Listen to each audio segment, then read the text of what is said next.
I think one of the first songs that I ever wrote was this song called Mad Girl that is a B-side of, I think the Dead is the New Alive EP. And that was a song that was written so long ago in, I think, like my early teens, and yet it's come to mean so much more over the last several years that it almost means much more now than it did then. It's one of those songs that I think when you write it almost psychically, kind of part of you knowing what your life is going to be like before it ever really happens. And that song at the time was about my father and other things in my life, but every year and as I perform it at every show, it becomes about so much more.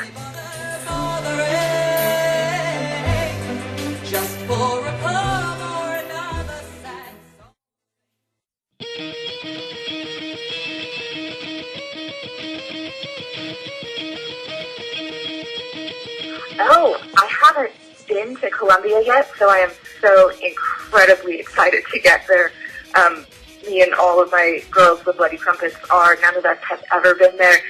So all I know is from what Muffins and Playgrounds from Columbia write on the Twitter accounts and on my forum and things, and I just cannot wait to meet them. They seem just so incredibly passionate and warm and generous, and I can't wait to share with them what they seem to be excited to share with us.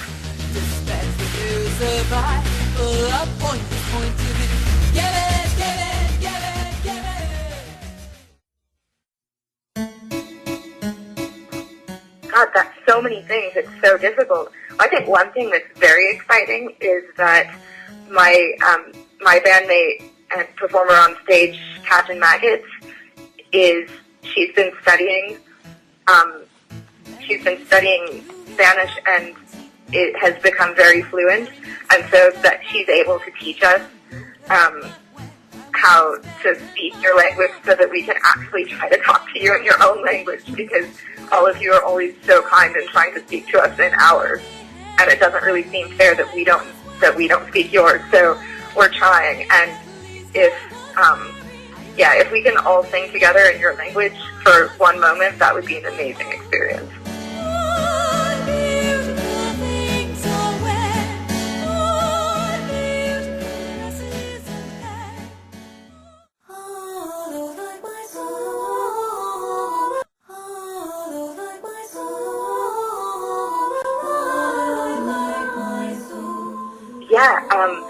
We have some more touring. We have that. We may have some European shows, but the most important thing, two actually. One is the recording of the new album, and I'll tell you, you might already have figured out what it's called, or the fans, I think, already have figured it out, even though I haven't told them. But I'll tell you, this is the first interview I've ever told anybody what the new title is, and because you're my first phone interview for South America, so this is important. And the new title of the new album is called Fight Like a Girl, and it's what on stage we're doing all of our Asylum Army training for, to get everybody ready for that without them even really knowing what's coming. But that album is being written right now, so after the North American tour in the winter, I'll be recording that. Then it's going to get very busy and crazy, because I've also got some videos to make. I've got a movie that I'm acting in with some other incredible people, and I wish I could tell you more about that, but I'm sworn to secrecy, so I can't. And then I'll also be trying to do book readings and to try to share my Asylum for Wayward Victorian Girls book with a larger audience, because I think that's very important as well, to share that story and try to help people as much as I can anyway.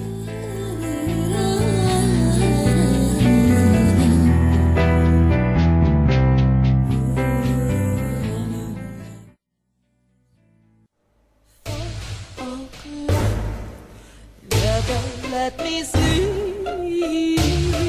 I close my eyes.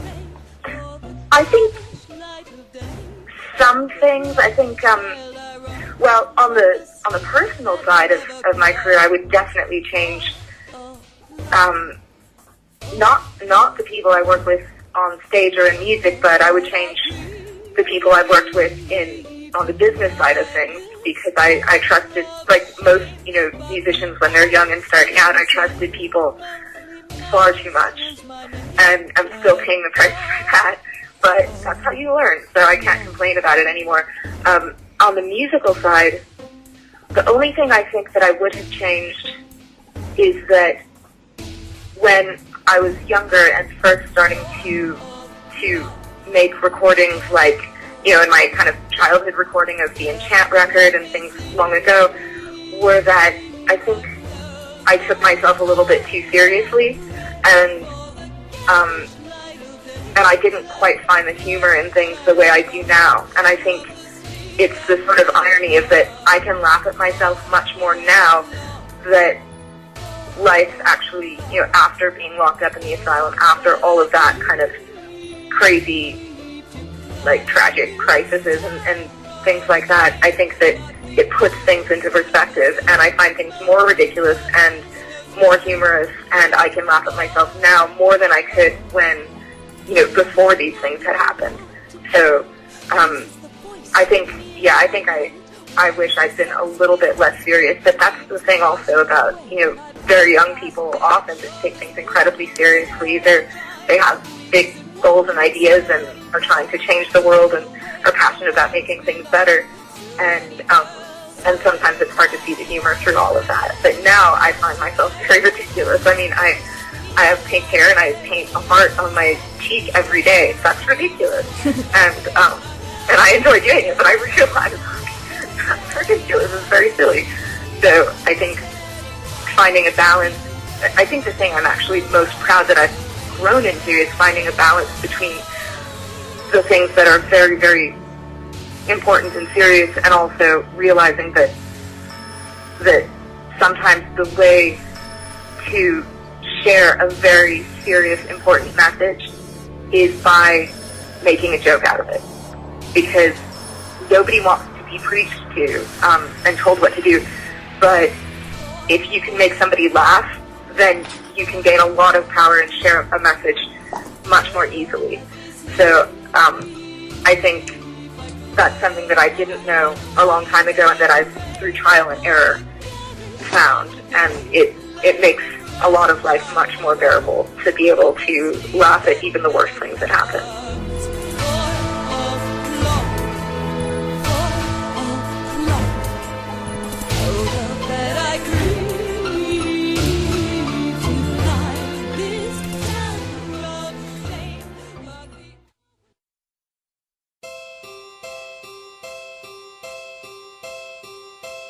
Thank God I'm pretty. That's an amazing question, because that's something that I have thought about a great deal, and so have my girls, because when we're on tour, anyway, we all do the same thing, and we all try to talk to and, hug and embrace, like, as many fans, plague rats, muffins, whatever you call them, as we can, because we realize the privilege of their giving us their time and their care and attention. And I still find it amazing that anybody cares about me or us, or, not because it's not worth it, but it's just a very surreal, I never take it for granted. And I think something that happens with a lot of musicians or actors or, anybody that's of any kind of fame at all, is that it's very easy to begin to see your audience, your fan base, your followers, as just one great big entity, just one mass, not individuals. And what I try to like, the ultimate message of the music and myself and the shows are to encourage people to be as much of an individual, to be as much themselves as possible. And so in order for me to help them do that is that I have to look at them like individual people and respect them as individuals as well, and try not to think of them as just one big audience. And every time that I really have, honestly, what I think is the privilege of getting to get up close and talk to any one of them and hear their story is an amazing thing that makes this all worth it for me. And I think what happens when you distance yourself from the fans too much is you almost become afraid of them, because they're this kind of faceless mass of just, applause or something. And I think to realize that they're real people, they then realize that I'm a real person too. So I think it actually helps in that, I want them to see me as a real person and an individual with like thoughts and feelings, and not just some, sparkly, glittery showgirl on stage. So I think it brings just the humanity more into it and allows us to realize the individuals that we are more than.